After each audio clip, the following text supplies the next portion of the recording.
Chapter 2, Part 1.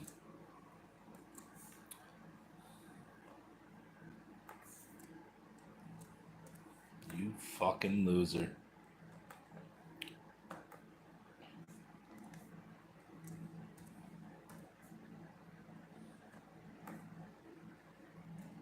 One. One is the loneliest number, bruv. I can tell you that because I know.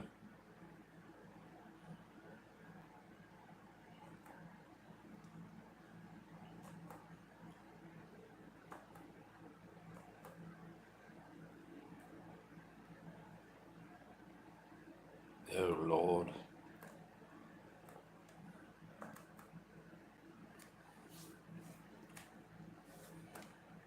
Save it, bruv.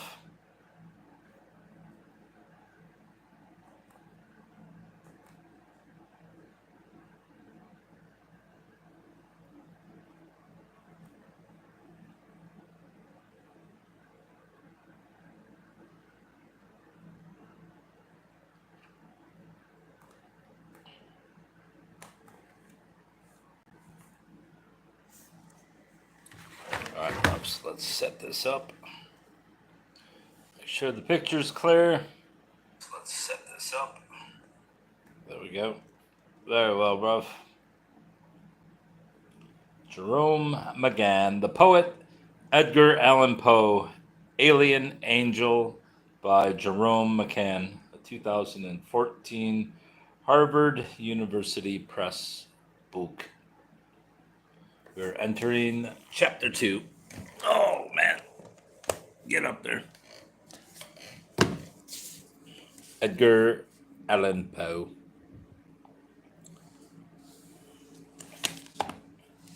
We also have an accompaniment of beer, which has already kicked my ass. I mean, I don't know what the percentage of alcohol is. It's like 9.5.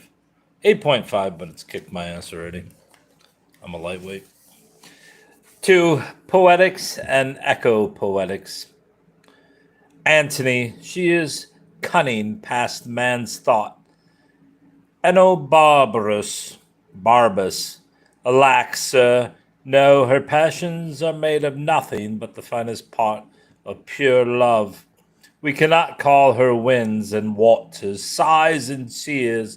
They are greater storms and tempests than almanacs can report. This cannot be cunning in her. If it be, she makes a shower of rain as well as love as Jove. Pardon me, thought it said love. Antony, would I never seen her. Shakespeare. Antony and Cleopatra. 1. Today's Poe's fiercest detractors provide an excellent, perhaps the best point of departure on his work. This is the case partly because his critics are often distinguished persons, commanding respect. Laura Riding, T.S. Eliot, Ivor Winters, they're useful as well because they press Poe on fundamental issues. In this respect, no single essay on Poe is more important than Winters's Edgar Allan Poe, A Crisis in the History of American Obscurantism, focusing on Poe's key theoretical essay, The Poetic Principle. Winters attacks Poe's obliviousness to the function of intellectual content in poetry. In his preoccupation with beauty, Winters argues Poe would rob us of all subject matter. 385. Poe never seems to have grasped the simple and traditional distinction between matter, truth, and manner, beauty. He does not see that beauty is a quality of style instead of its subject matter, that it is merely the most complete communication possible of the poet's personal realization of a moral or human truth that must be understood primarily in conceptual terms. Regardless of whether the poem ultimately embodies it in the form of description, narration, or of exposition. Winters's judgment is a commentary on two of Poe's central ideas about poetry, that it should avoid the heresy of the didactic, and that its chief object or content is to express the desire to attain a portion of that loveliness whose very elements perhaps appertain to eternity alone. The poetic principle. We will want to take the full measure of those ideas whose important, not least their historical import, is considerable. We can start with some well known and elementary matters. For Poe, what Winters calls content, whether it be conceptual or affective, should not be taken as poetry's expressive goal or final cause. Winters is mistaken when he asserts that Poe robs poetry of content. On the contrary, the passion, which is the excitement of the heart, or the truth, which is the satisfaction of the reason, are often elements of poetic expression. For the incitements of passion, or the precepts of duty, or even the lessons of truth, may be introduced into a poem, and with advantage, for they may subserve incidentally in various ways the general purposes of the work. The poetic principle, again, if through the poetic representation of feeling or thought, passion or truth, we are led to perceive a harmony where none was apparent before, then the true poetical effect has been achieved. The poetic principle. I guess I'm going to stop saying that because apparently it's all from there. The phrase where none was apparent before is crucial, for the harmony that is Poe's ultimate object of poetry is much more than the sum of the parts of which a poem is composed. This is clear from the passage that sets the key for his essay, The Poetic Principle. He who shall simply sing with however glowing enthusiasm, or with however vivid a truth of description of the sights and sounds and odors and colors and sentiments which greet him in common with all mankind, he, I say, has yet failed to prove his divine title. There is still a something in the distance which he has been unable to attain. We have still a thirst unquenchable to allay which he has not shown as us, the crystal springs. This thirst belongs to the immortality of man. It is at once a consequence and an indication of his perennial existence. It is the desire of the moth for the star, not the moth and star again. It is no mere appreciation of the beauty before us, but a wild effort to reach the beauty above. Most important here is the status of that thirst unquenchable. The poetic presentation of an unattainable object is Poe's limit condition for all poetry. It is not the harmony to which a poem has been committed, however. Reason and passion, truth and love, even Uranian love, merely serve to render the harmony manifest. The poetic composition succeeds when it has precisely defined the limits that its own materials entail. When, to adapt Matthew Arnold, everything in the poem is to be endured, leave nothing further to be done. Poetry can thus only show us the crystal springs that would quench such a thirst for perfection. My italics. I didn't even see the italics. Oh, there it is. Poe represents that limit condition in musical terms because musical forms resist those conceptual translations that Winters insists upon. It is in music, perhaps, that the soul most nearly attains the great end for which, when inspired by the poetic sentiment, it struggles, the creation of supernal beauty. Again, we note the phrasing, most nearly attains. The object of poetry is harmonic expression. The best poetry produces harmonies that most nearly attain the perfect harmony they point toward. Perfect harmony is itself beyond human achievement. So when Winters speaks of Poe's helpless inability to separate matter from manner, the poem from its subject, his mistake is felicitous. Felicitous, right? Felicitous. Yes. Poe has no difficulty at all separating matter from manner, as anyone can see in his critical reviews and essays. But the critical ability to draw such distinctions is the reflex of the poetic drive to collapse them into a harmonic, should it be anharmonic composition? The poet is at once gripped by that drive and helpless before it. Poe is expressing, in a 19th century dialect, exactly what Sir Thomas tells Dante about the cracked mirrors of nature and art. What the fuck is this? But I'll just go to the trans.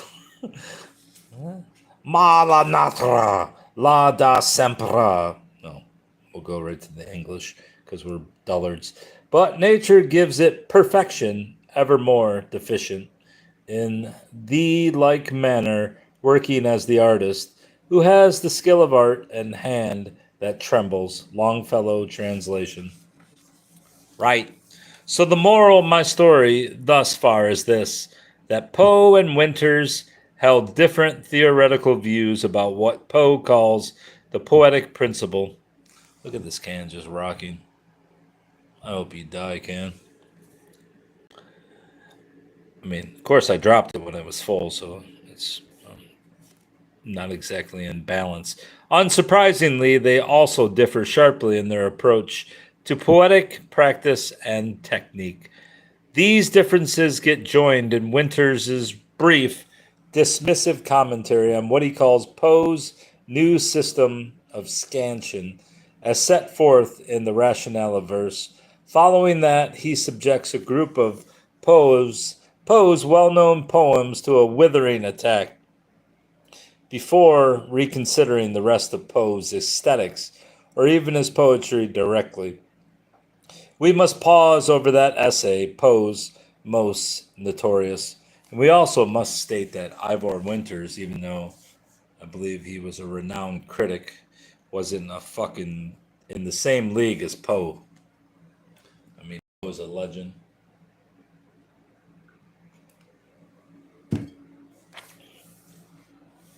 The difficulties of the essay have been apparent to everyone who has worked with it. Consider that it opens by taking the position that the subject of prosody is exceedingly simple and included within the limits of the commonest common sense. The Rationale of Verse, CT paragraph 2. What follows, however, gives an extended performative lie to that statement. Poe never wrote a longer critical essay, nor anything more tedious and full of convoluted, pedantic detail, much of it, as many have noted, close to nonsense. In my view, often deliberated nonsense, in another opening move at once candid and cunning, so typical of Poe, he remarks that the clearest subject may be overclouded by mere superabundance of talk. Anyone who sees what is about to come will surely be brought up short by that comment, and even more by the sentences immediately following. Are you ready, bruvs? In one case out of 100, a point is excessively discussed because it is obscure. In the 99 remaining, it is obscure because excessively discussed. When a topic is thus circumstanced, the readiest mode of investigating it is to forget that any previous investigation has been attempted. Is that where he means to leave us when we finish reading his essay? To forget that the previous investigation had been undertaken at all? No one doubts that the essay is full of passages ridiculing both bad verse and even more bad versification. Indeed, the essay's central argument is that systems of versification distort one's access to the prosodic effects achieved by successful poetry. That is clearly the point Poe wants to make in his discussion of Byron. The pivotal section of the essay, paragraphs 62 through 64, the distortion comes because the systems actually can't, attend to the subtle phonetic effects that good poets, in Poe's judgment, pursue and understand intuitively. Simply, versification cannot explain poetry, but then one wonders, why write an essay on versification at all? Unlike the philosophy of composition, the rationale of verse does not succeed in handling that contradiction effectively. Yet one can see, I think, that it seeks a resolution through satire and comic critique. While its most recent editors, Stuart and Susan Levine, or Levine, whichever, stop short of calling it a hoax, they recognize how one might suspect it a hoax. So perverse, slippery, and sometimes downright funny are its discussions. The problem Poe faces is very like the one he addressed so successfully in The Philosophy of Composition, which is a brilliant serio-comic performance, at once a satire on the romantic theory of spontaneous poetic expression and a comic revelation of the imaginative artifice of the raven. While examples of the comic and satiric intentions of the rationale can be cited, the essay's critical focus on the pedants of versification has obscured the positive contribution to prosody that he wanted to make. Poe's critical irony spills into clear view at many points. For example, in his discussion of the verse of Cranch, a losing poet, and Street, who must be a poet of some eminence, or he will not answer the purpose. In the ludicrous discussion of Peas, Porridge Hot, with its allusion to Cranch, and in the passages of verse that Poe constructs in the essay, most notably the final hexameters and the wonderfully impish couplet on Mannequin Man, or the brief discussion of French verse, where we are told because French verse is measured by syllable rather than by accent, therefore the French have no verse worth the name, which is the fact put in sufficiently plain terms. That is simply a tautological joke cracked along the same lines as this pleonastic commentary on the non-existence of the Pyrrhic foot. Shortness is but the negation of length. To say then that two syllables placed independently of any other syllable are short is merely to say that they have no positive length or enunciation. In other words, that they are no syllables, that they do not exist at all. As if persisting we had anything about their equality, we are merely floundering in the idea of an identical equation, where x being equal to x, nothing is shown to be equal to 0. In a word, we can form no conception of a Pyrrhic as of an independent foot. It is a mere chimera bred in the mad fancy of a pedant. Or is that a pedant?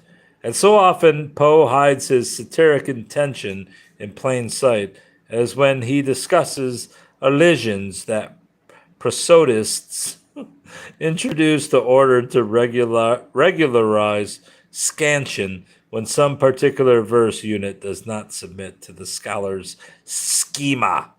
But in the case of the terminating M, which is the most readily pronounced of all consonants, as the infantile mama will testify, and the most impossible to cheat the ear of by any system of sliding, in the case of the M, I should be driven to reply that, to the best of my belief, the prosodists did the thing because they had a fancy for doing it and wished to see how funny it would look after it was done. Like the philosophy of composition, these critical moves are mock serious, but even if we recognize them as such, what are we to think when Poe hauls out his own simple system, which seems little more than a prosodic Rube Goldberg machine for scanning complex verse rhythms?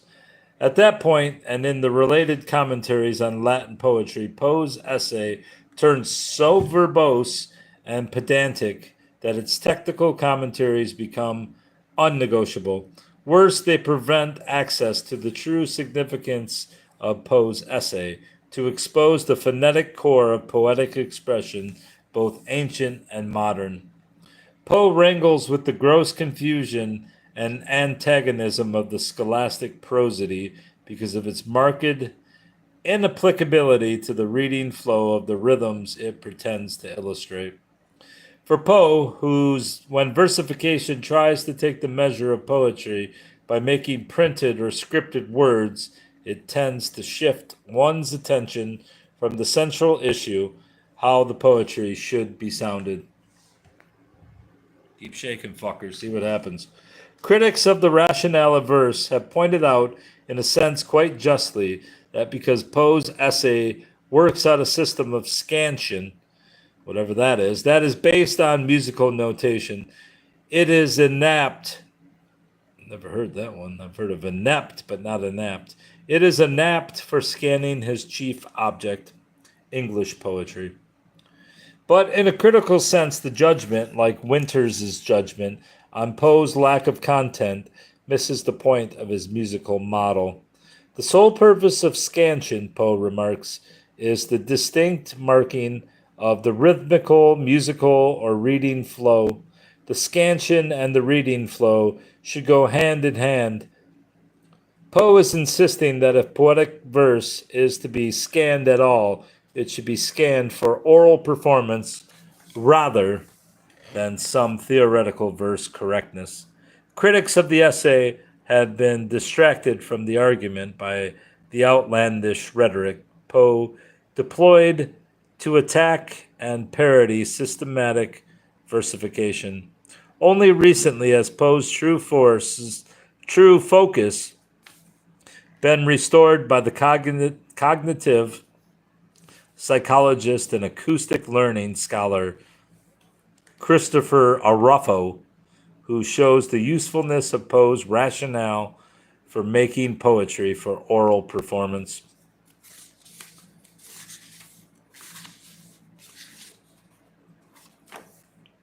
In addition to the important practical relevance of Poe's approach, however, his essay also means to sketch what it calls a philosophy of verse. This philosophical intent is grounded in the distinction the essay draws between verse and poetry. For Poe, poetry's versification is the material exponent of its musical aspiration. As he remarks, it is the triumph of the physique over the morale of music. Paragraph 21. As such, verse is an artifice that a cultivated musical taste uses to mark the musical character of a poetical work. Readers and scholars devise systems of versification to mark the verse devices, the physique of poetry. For their part, poets deploy verse devices to compose works that most closely approximate the complexity of music. That complexity is a relational order based in what Poe calls an equality of sounds, whose minimal unit would be some kind of rhyme or echo, and whose more extensive condition emerges as melody and harmony. He explains, in verse, which cannot be better designated than as an inferior or less capable music, there is, happily, little chance for complexity. Its rigidly simple character, not even science, nor even pedantry, can greatly pervert. However incapable it may be, poetic versification can be so developed as to index the musical form that is poetry's ultimate, if unreachable, goal. Poe defines that goal as the poetical moment when the sentiment is not overwhelmed by the sense.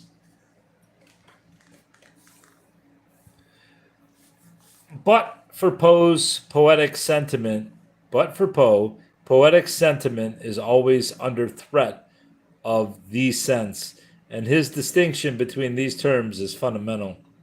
Recall the Marginalia, April 1849, where Poe discusses what he means by poetic sentiment and what he elsewhere calls the undercurrent of poetic expression, that it is a function of the conception of sweet sound simply, the intellectual beauty of musical form. Sense, on the other hand, is a function of the semantic inertia of language. Its clearest threat to sentiment comes as the didactic heresy, which for Poe represents linguistic sense operating in its least sentimental or least optative mode. The heresy urges readers to bypass the immediate morphemic and phonetic presence of words in order to traffic instead with their least musical elements, their abstract and or referred meanings. But even more insidious for Poe is the threat concealed in the very heart of poetic expression, the inviolable principle of all music itself, which is time. Because learned readers mark time in poetry sensibly by that inferior music we call verse. The rationale of verse, any rationale, even Poe's, threatens to overwhelm the sentimental spirit's most delicate instrument, music. Consequently, the properly poetical dimension of poetry is experienced as the felt presence of suggestive relations and echoes. Those are Poe's typical terms of fleet phonetic and morphemic forms and their unfolding expansive relations. Need some more beer because I don't understand a goddamn thing he's saying.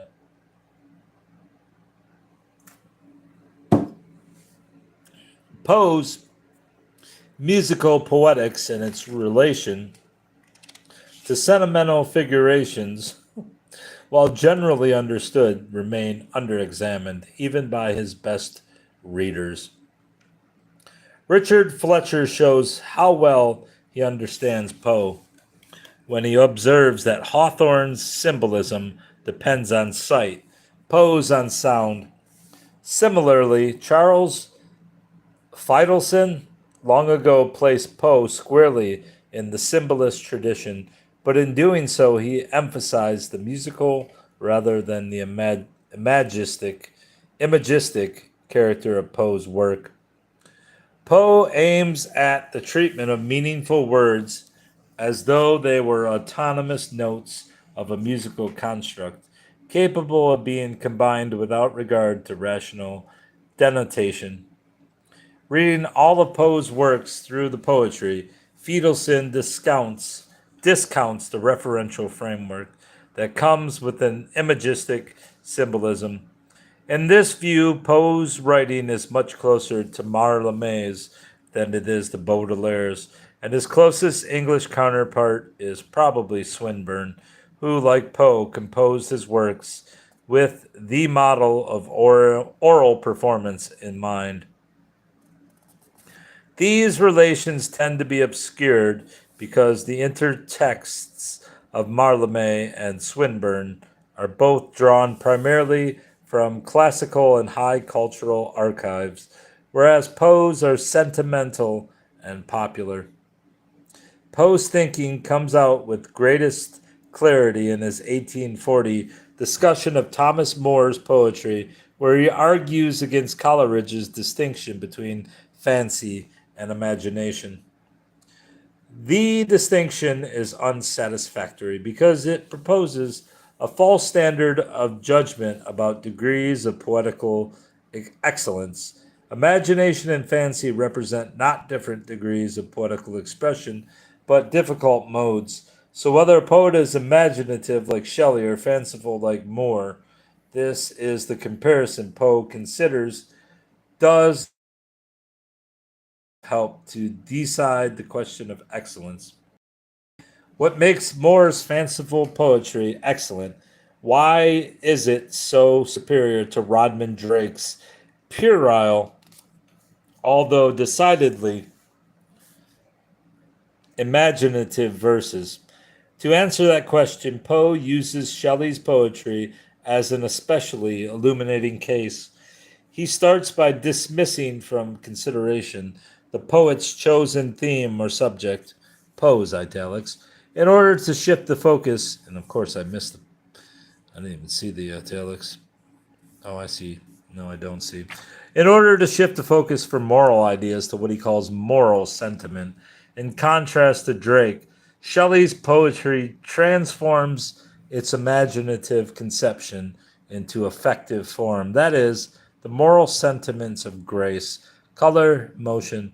Moral sentiment is conception that has been raised to the beautiful, the idea, by its translation into a mode that can be primarily accessed through affective rather than cognitive channels.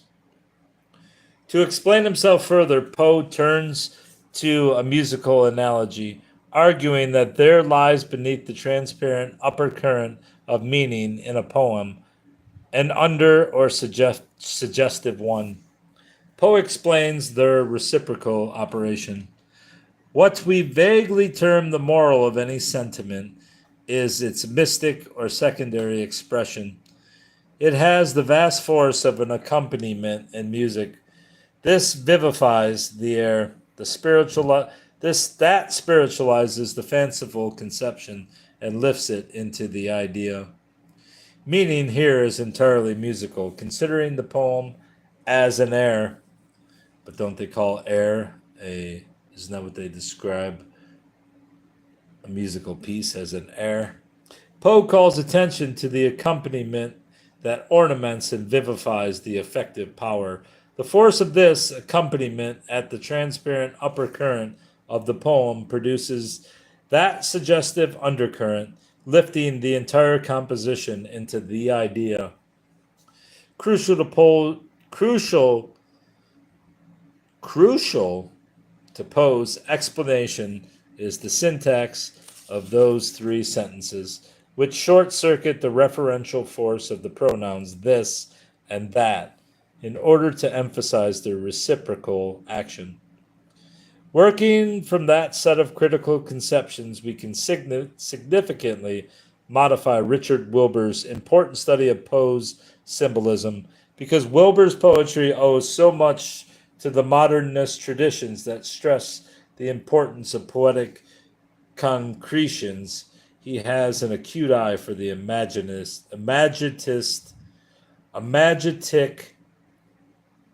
imagistic elements in Poe, but his poet's eye betrays his poet's ear. We see this in his excellent, if also decidedly incomplete, reading of The Haunted Palace. Wilbur wants to deny the charge brought against Poe, for instance, by winners that Poe's poems lack content and are largely complicated machines for saying boo. That is pretty good. It's a complicated machine for saying boo. On the contrary, and Richard Wilbur, I mean, he's not a fucking good poet at all, so. On the contrary, Wilbur says the paraphernalia of a precise, spatialized architecture fairly defines the frankly and provably allegorical character of Poe's work. The Haunted Palace, his set-piece example, allows Wilbur to concentrate on an area of Poe's symbolism that is both manifest and pervasive. Wilbur points out what a number of critics have noted, that the poem works off a comparison between a building and the head of a man, though it is not exactly the point-by-point comparison he avers. The first four stanzas allegorize man's minds engaged in harmonious imaginative thought, where the final two describe the physical and spiritual corruption of the palace and its domain. Wilbur adds that while Poe does not make it altogether clear why one state of mind has given way to another, we can find the answer by looking at other works where this fundamental allegory gets deployed. Harmonious imaginative thought gets destroyed when the mind is invaded by the corrupt and corrupting external world. But this reading of the poem ignores certain passages that are not only important, they are the poem's most arresting. The strange word porphyr let me have another drink of beer before I attempt this motherfucker.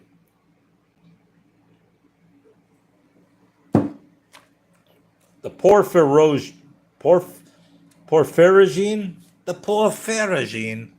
for instance, or the startling long-distance rhyme, musically, fantastically, as well as the prosodic oddity of those words.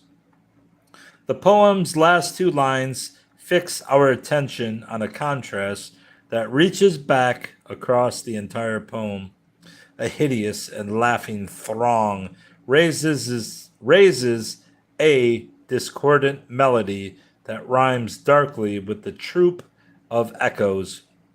That in stanza 3 are flowing out of the same door as the hideous throng, but in their case singing a perpetual song of surpassing beauty. So, the poem clearly does work up a symbolic architecture. Let me read that again. So the poem clearly does work up a symbolic architecture. However, the building does not figure man's mind, but the poetic mind, more specifically as the poem's musical combinations insist.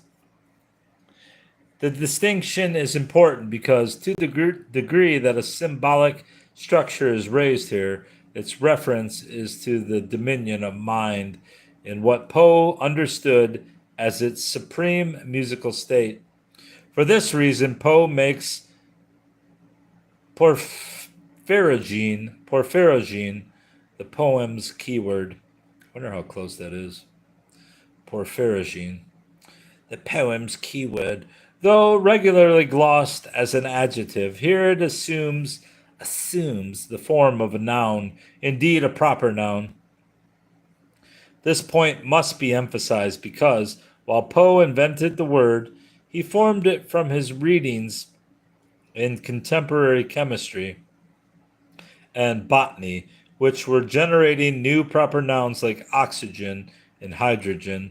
Porphyrogene is in fact both noun and adjective, and finally, fundamentally, a synesthetic figure, both chromatic and phonetic.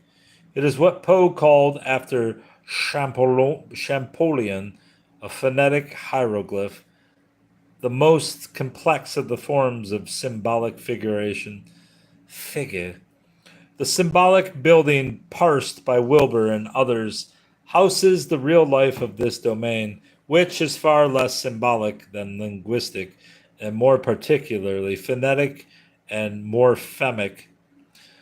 Language materialized as a musical architecture. In this poem, Poe is almost certainly replaying the ethical drama he would have read in Tennyson's The Palace of Art. This is relevant because of the social dysfunction that both poems connect to aesthetic and cultural disease. While this matter will be handled in detail in Chapter 4, I must note here one of Poe's most characteristic and significant poetic moves to represent the corruption of art in a work of art. His poems regularly stand aside from the convention of first-person romantic address that they also regularly invoke. To cite the most famous and clear example, the Speaker of the Raven is not Poe. The management of the Haunted Palace offers a much less dramatic example. It is most celebrated in its most celebrated incarnation. The poem is presented as the composition of Roderick Usher, and in Usher's story, it functions as the image of a tormented mind. But Poe also published it as a freestanding composition under his own name. Nonetheless, even in that form, it is not a first person lyric, but a narrative account delivered by some being from an unknown and aerial, never heard of that word either, aerial region, as the opening lines emphasize, in the greenest of our valleys by good angels tenanted. Of course, one can read the poem as an allegory or index of Poe's mind, as many have, but in that case, the homology with Usher raises problems. In a letter of May 29th, 1841, Poe told Rufus Griswold that by the haunted palace, I mean to imply a mind haunted by phantoms. A disordered brain, is that brain in a disordered state when it imagines or inhabits the happy valley? Stanzas 1 through 4, or only later when ruin comes in stanzas 5 through 6. The tale tells us that ruin only came later to the original realm of surpassing beauty. But the imaginary history recorded by the poem is one thing, the poem itself is another. If the poem's imaginary realm suffers catastrophe, musical concord to musical discord, the imaginative work does not.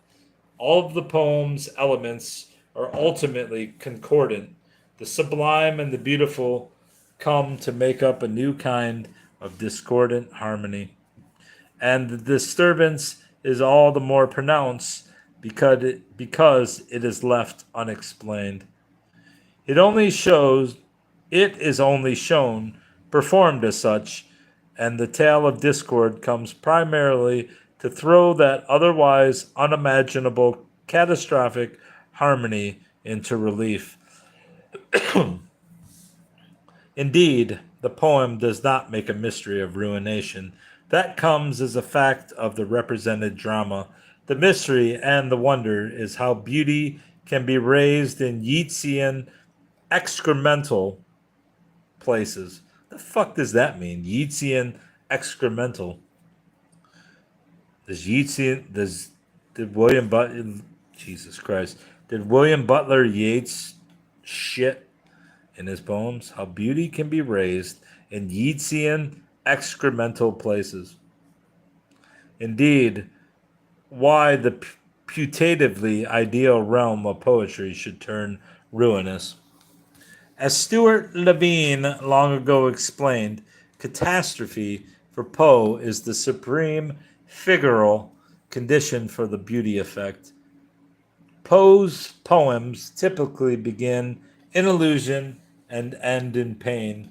Most strangely, the musical devices, the verse, that unfold these sentimental conditions equally, as Hopkins might think and Shelley might say, outride their storms on the enchanted boat of a language that always seems obedient to a transmortal command. What the fuck happened here?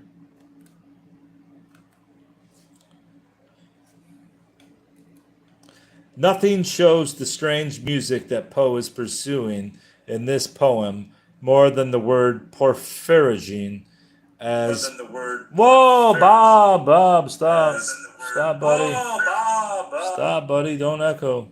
It's fucking like listening to a radio when you're calling in. Nothing shows the strange music that Poe is pursuing in this poem more than the word porphyrogene, as becomes clear when we try to mark its prosody and sound it out. In the largest structural harmony of the poem, the word rhymes with, makes an equality with, the 6 lines of the 6 stanzas, each of which has 4 syllables except in the first stanza. A notable because an initial variation that will only be registered as a variation after the fact. The scansion of those lines in 3 of the 6 stanzas, the 2nd, 4th, and 5th, seem steadily iambic, although trochaic and spondaic rhythms are so strong throughout the poem, not least in the first of the 6 lines. that a reader necessarily gets mixed prosodic signals, and most of all, mixed directions for pronunciation. How one is to speak or even silently read the word porphyrogene is a nearly complete mystery. I say nearly because one sound is certain, the sound of gene. That certainly is important because it tells us that while we may miss a clear understanding of this poem's unheard music, and in particular the word's musical values, we doubt neither its presence nor the poet's deliberate engagement with it. But while Poe has fashioned this strange musical effect, the ideal music it suggests lies elsewhere and is beyond the power of even the greatest poetry, except perhaps in fleeting moments.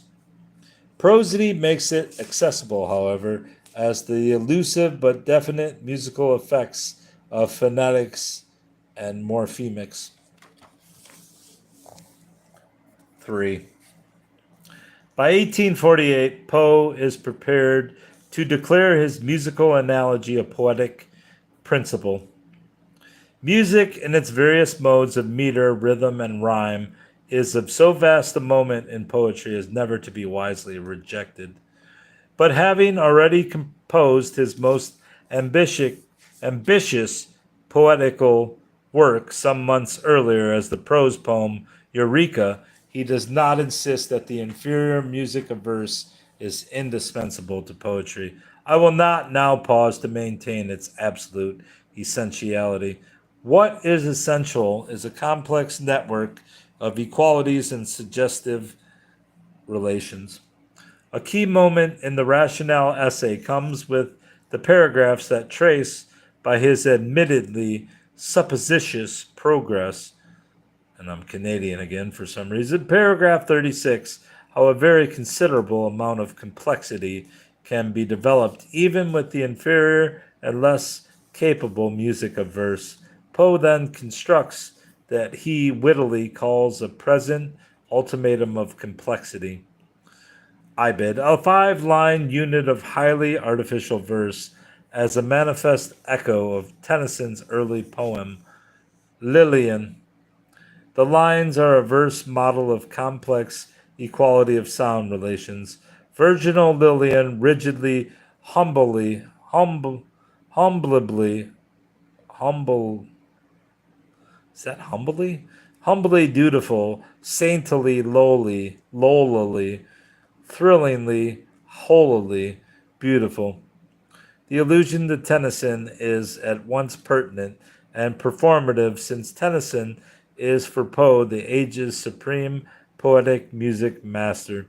Indeed, Poe's recumbent recovery of Tennyson illustrates what Charles Bernstein has recently come to call echo poetics. For both, supernal beauty has to be pursued by novel combinations among those forms of beauty which already exist, or by novel combinations of those combinations which our predecessors have already set in order. Let's watch the can shake for a little bit. Like Bernstein, Poe is a shameless thief of poetic fire because he wants to make the experience of poetry the subject of his poetry. Both hold to this purpose from their Shelleyan perception that a spiritual vacancy has absorbed the space of the social world. Here we want to concentrate on the technical and theoretical issues. For Poe's parodic invocation of Tennyson is a remarkable piece of argumentative wit. In constructing those 4 lines of verse, Poe is mounting a performative demonstration about the nature of poetry. When later in the essay he reorganizes the scansion of the passage from Byron, he is doing exactly the same thing. The celebrated opening lines of the Bridge of Abydos turn in Poe's hands into a passage of rhythmical prose. Indeed, the most breathtaking instance of intellectual brilliance in the rationale of verse is probably the following, where Poe recalculates the conqueror worm. In order to show how the most advanced kinds of poetry escape the narrowness of the limits of verse, composed of natural feet alone, Poe creates an outrageous little couplet in which there are no natural feet. Can it be fancied that deity ever vindictively made in his image a mannequin merely to madden it? These are two dactylic lines in which we find natural feet. Deity, mannequin feel composed of two words. Fancy that. Image, A, merely to madden it. Feel composed of three words. Can it be made in his? A foot composed of a part of a word distinctively, and a foot composed of a word and a part of a word, ever been. Note that Poe does not want us to regard any of these constructions as poetry. In his view, they are strictly verse reversionings because, as in the philosophy of composition, he is working here in expository prose, not in poetry. But because the central issues at stake are strictly poetic issues, he forces his own prose towards a performative act of exposition. But its target object is a piece of doggerel verse so impishly suggestive that it acquires real poetic force. We can indeed, we do, imagine that a deity might act so vindictively. At the same time, we can imagine otherwise. But finally, what we can actually see are two brilliant lines invented to demonstrate the mankin Poe's power to construct supreme fictions like the fictions of vindictive or benevolent deities, and most especially like this poetic mannequin itself. We shall see how Poe uses these ideas about versification to make poetry in verse. But Poe's most adventurous prose work, for instance, the philosophy of composition, much of the rationale of verse, and many of the marginalia are already working toward the prose poetic breakthrough that we call Eureka. As inheritors of advanced traditions of prose poetry, traditions that Poe himself helped to create, we begin to see here how his prose is poised at any moment to close the gap between the music of poetry and the music of prose. A rationale of doggerel and nonsense poetry is here being worked out, perhaps for the first time, for a poetics of modernity. In the case of the Tennyson parody, Poe goes on immediately to explicate its complex, if decidedly inferior music. For although it is merely verse, merely parody, it has, like Keats's Autumn, its music too. It is the music of Poe's prose mind, so he has no problem showing in minute and playfully pedantic detail that the lines have 6 types of absolute equality, 2 types of proximate equality, and 6 types of proportional equality. Readers following his commentary may well begin to see other possible equalities in the verses. Indeed, Poe validates such thoughts in his next paragraph, where he observes that his 14th equality, the proportional equality as concerns number between all the lines taken collectively and any individual line, that of 4 to 1.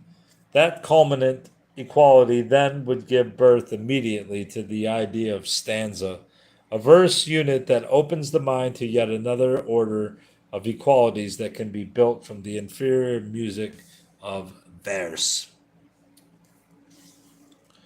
Poe's point is that verse complexities are the visible signs of poetry's aspiration towards supersensible expression. Its inferior music is an important resource for poetry because the sensible measures of verse mark the struggle to apprehend the supernal loveliness.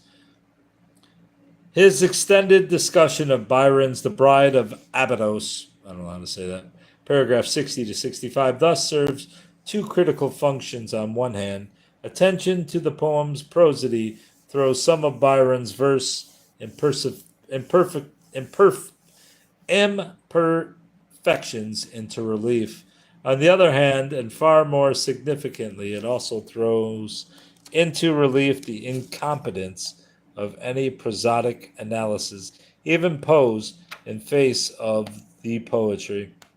To demonstrate his view, he translated Byron's verse into unlineated prose, perhaps thinking of Dr. Johnson's quip about Paradise Lost as verse only to the eye.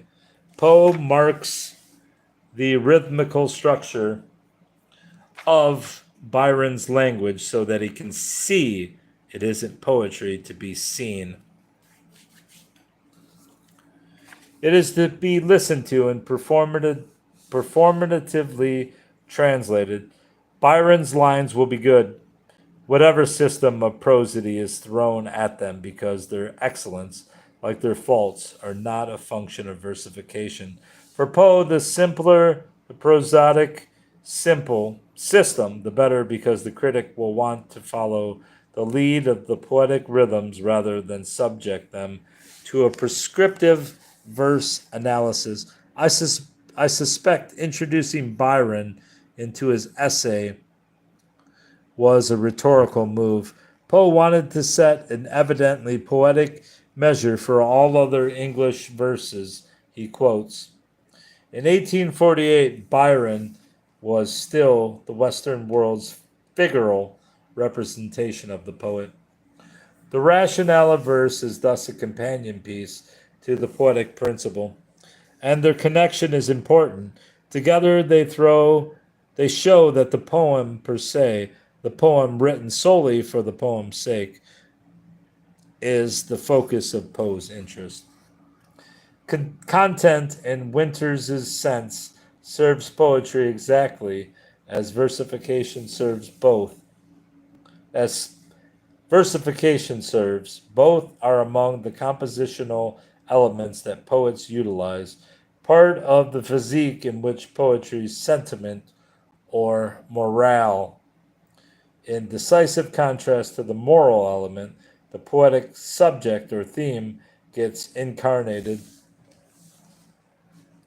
Clearly, the same attitude pervades the philosophy of composition, where Poe sets the compositional elements of the Raven as the poem's central subject. But because imaginative hoaxing pervades the philosophy of composition, readers often wonder if Poe actually means what he seems to say about poetic artifice, or is perhaps,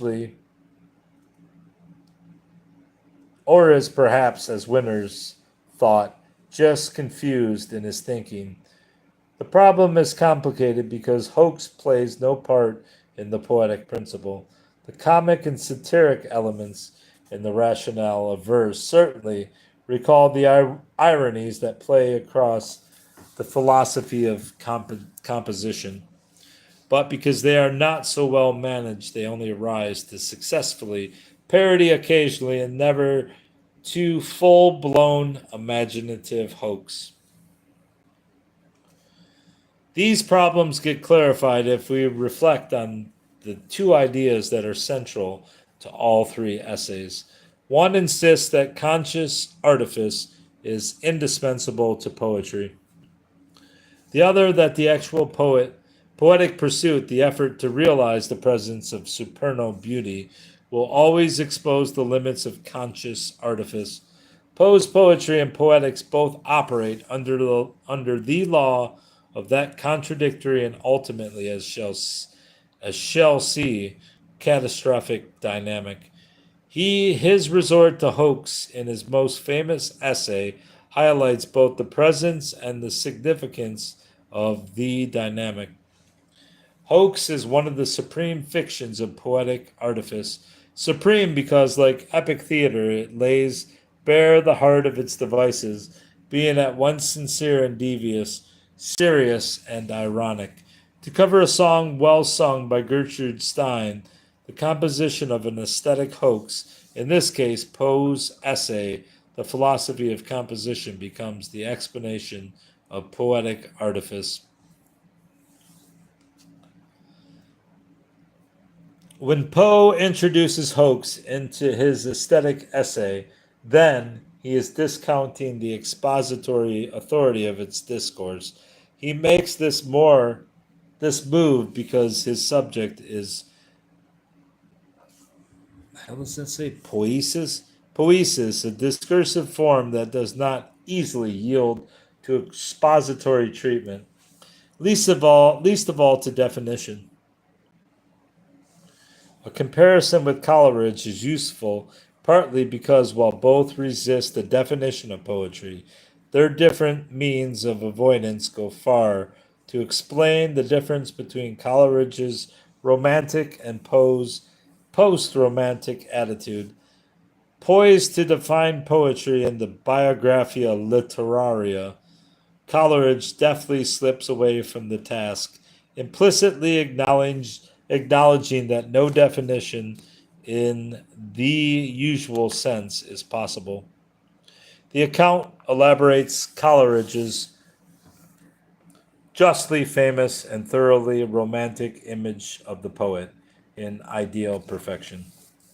And that's where I'm stopping because I'm halfway through. Guess I could go all the way to here. But then that would lead me to what? 13, 18 pages? Probably should finish out this section even though I don't feel like reading anymore. Let me get a drink of beer.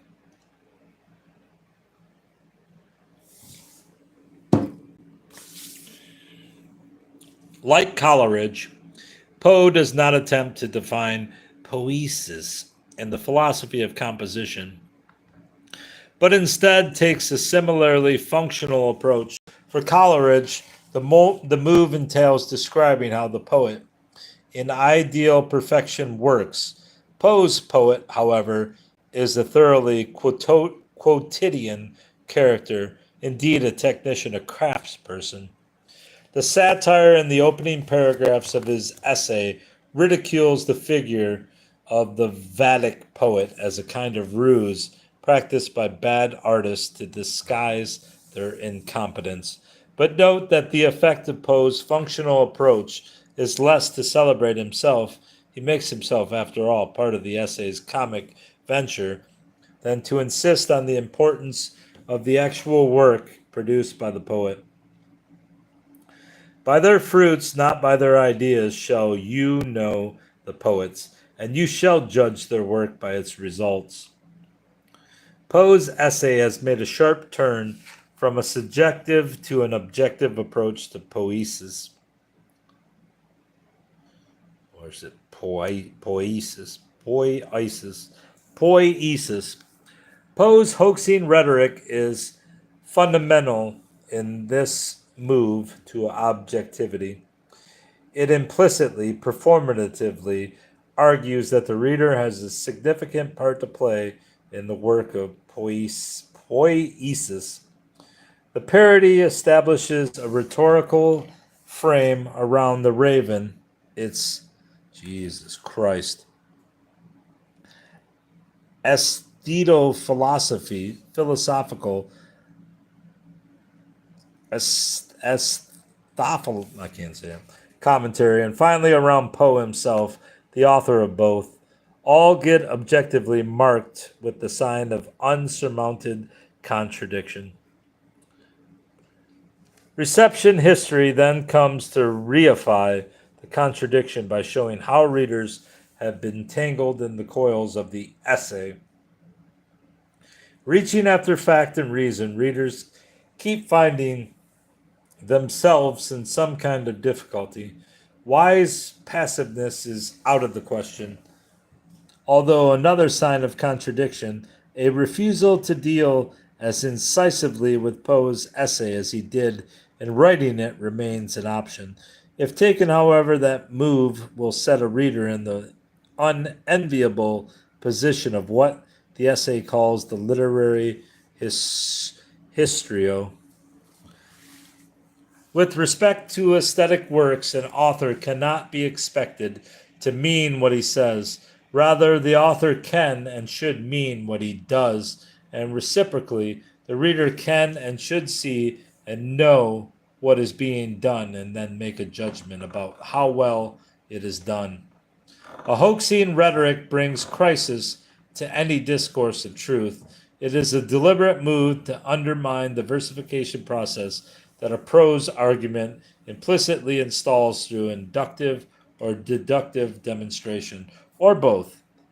In that respect, hoax is primarily a critique and satire upon the truth pretensions of any expository argument, or what Poe in Eureka calls demonstration. There is, in this world at least, no such thing as demonstration. A parody of a philosophical essay, The Philosophy of Composition, is more than a parody because the parody is self-reflexive, turned back upon both of its subjects, philosophy, or what Poe calls theory, and poetic composition. To access the truth function of such a work, you have to negotiate the parodic act itself and not the nominal subjects of the parody. A helpful way to make the move is to read the work not as an essay but as a fiction, a story. A story.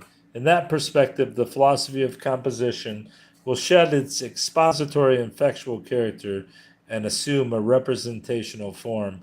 Composition as explanation. The rationale of poiesis comes as a performance carried out for attentive readers.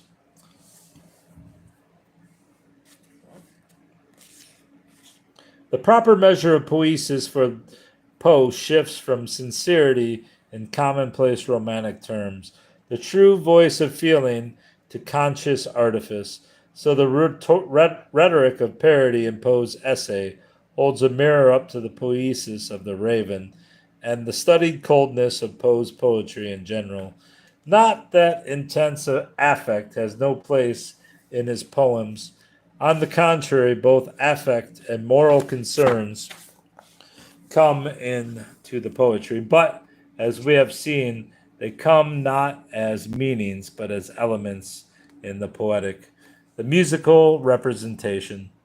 The impetus to write poetry may be feeling or passion, Wordsworth's spontaneous overflow, Byron's writing in red hot earnest.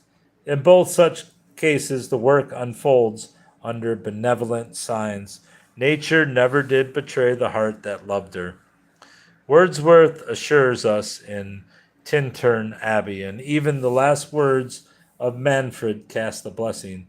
Old man, 'tis not so difficult to die. With Poe, however, while the impetus to write poetry may be feeling or passion, the compositional event transforms those affects into the objectified presence of what Eureka calls the catastrophe of the plots of God and of Poe's fallen godlike poets.